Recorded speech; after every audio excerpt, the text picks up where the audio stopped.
Hello everyone, my name is Cameron. Welcome back to your regularly scheduled nonsense, where today we are going to be kind of having a channel update. I've been back and forth on this one. I really have.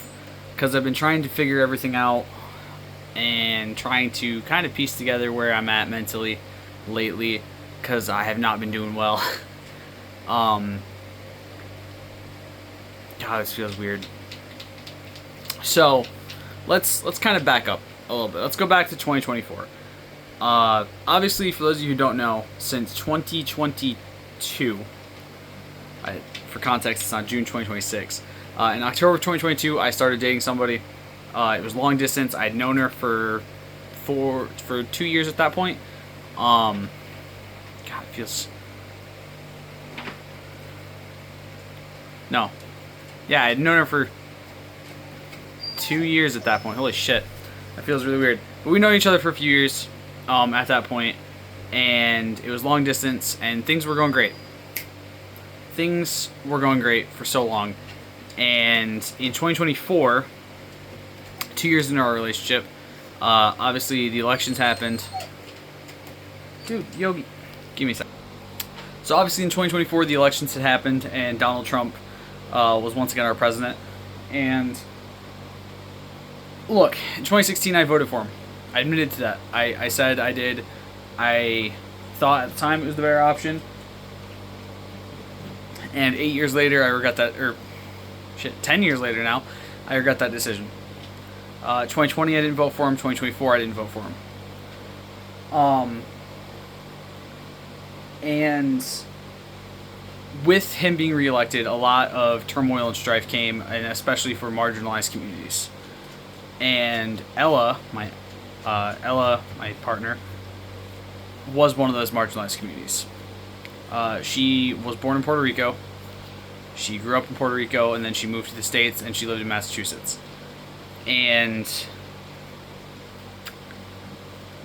she had dealt with a lot during that time, after he got elected.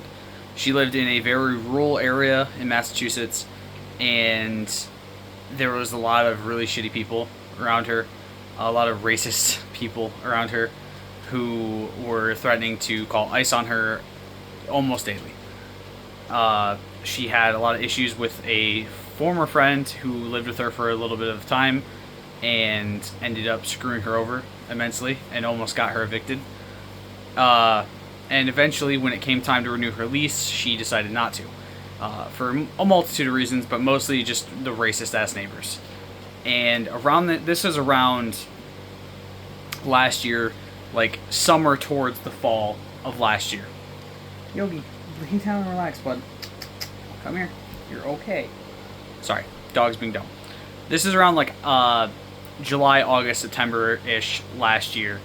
Maybe even sooner is when she'd started talking about it, but that's about when she kind of made the decision. And we were back and forth on what we were going to do. And I was, at that point, fully prepared to move to Massachusetts. It was basically just a matter of us finding a place and me figuring out how I was going to move all my shit. It's kind of it. And then she said she was thinking about moving back to Puerto Rico, which I fully supported. And I said, you know, if you really want me to, I'll move there with you. I don't care. We'll figure something out. And we kind of didn't have a lot of time to talk about everything and figure everything out, because the former friend who lived with her for a little bit was harassing her, so she wasn't on her phone as much. And it really dropped my mental state. It did. I was not doing well, and I was still in the middle of doing the A to Z Platinum Challenge at this time, so mentally I was just drained. And I was trying to figure out solutions so we could figure everything out, because distance-wise was not going to be fine for us. It was not going to be comfortable. We had already been kind of getting sick of how far we were apart we were and how little we were able to see each other. Because obviously we'd been long distance for 3.5 years. We had been trying to plan things so we could see each other for that entire time. Hi, Yogi. Hi. And during that, we didn't really have a lot of time to be a couple. You know, we didn't get to go on dates. We didn't get to spend the night with each other. Things like that. Things that I realized I started to miss a lot more when we couldn't talk as much. And while she was planning her move to Puerto Rico, I was thinking of ways to stay with her and to try to figure out where we would be going from there. And at one point, I thought about moving to North Carolina. I have some friends down there, and I was fully prepared to move down there to be a little closer, make the distance a little smaller while we figured everything else out, or move to a different state. The two of us, you know, a million different things that we thought about. But in, I think, February of this year, maybe, she had kind of fully made the decision that, yeah, Puerto Rico is where I want to be. It's my home. I miss my family down there. I'm homesick. And I fully supported her in that. I told her the whole time, fully support you. And last month in June, actually probably about in May, is when I started to realize how mentally and emotionally drained I felt at times. Hi, Yogi. And, it's been about almost 3 weeks, maybe a month. I wrote out a very long message, you know, and I told her I still loved her, I still cared about her, that her little sister, who we adopted together, I mean, technically she adopted, and I didn't legally adopt, but basically said, I will adopt her, I will claim her as my child. Said I still will always love and care about her, will always be there for both of them, and will always be rooting for both of them. But that not being able to be a couple, not being able to communicate as much, and just being so apart was just draining me. And there was definitely a part where we were going to be so emotionally drained eventually that either both of us would end up hating the other, or one of us would end up hating the other, or something along those lines. And I've been through a lot of rough breakups, but one where you know that you and the person still love each other and it can't work because it's just not the right timing, is probably one of the most painful things I've ever had to go through. You know, I'm turning 28 this year. And I've gone through 2 different partners where I thought they were my person. You know, I thought that was my forever. I thought that was the person I was going to marry. Twice. You know, 10 years ago, I met someone and I dated them for 2 years. And I loved them and they were amazing. And then it didn't work out. And now they're engaged. And I spent 2 years finding myself. Found Ella. Had plans to get married and start a family and do all the things I wanted to do. And now here I am.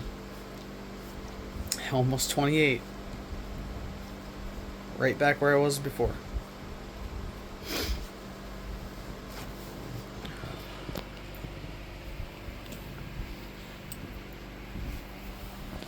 And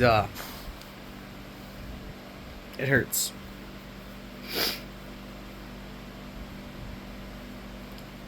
I'm thankful I have support from my friends, from one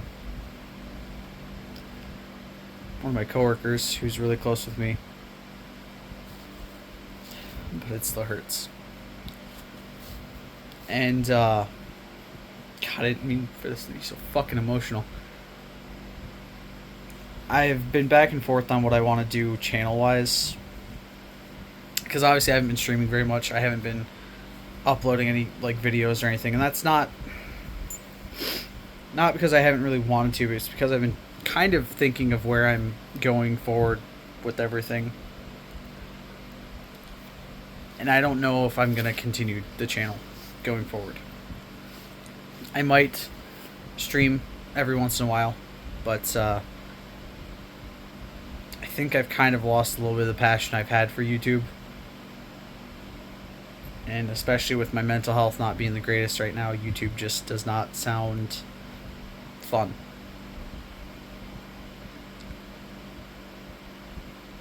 I don't know if this is fully going to be goodbye, but I think at the very least it's goodbye for now.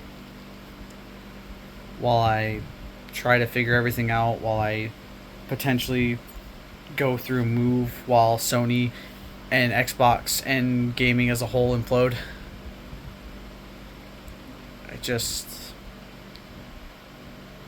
I'm very uncertain of my future right now.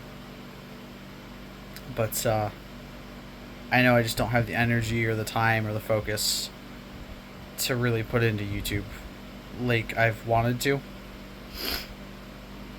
So, that being said, I hope you've all enjoyed. Stay golden. Peace.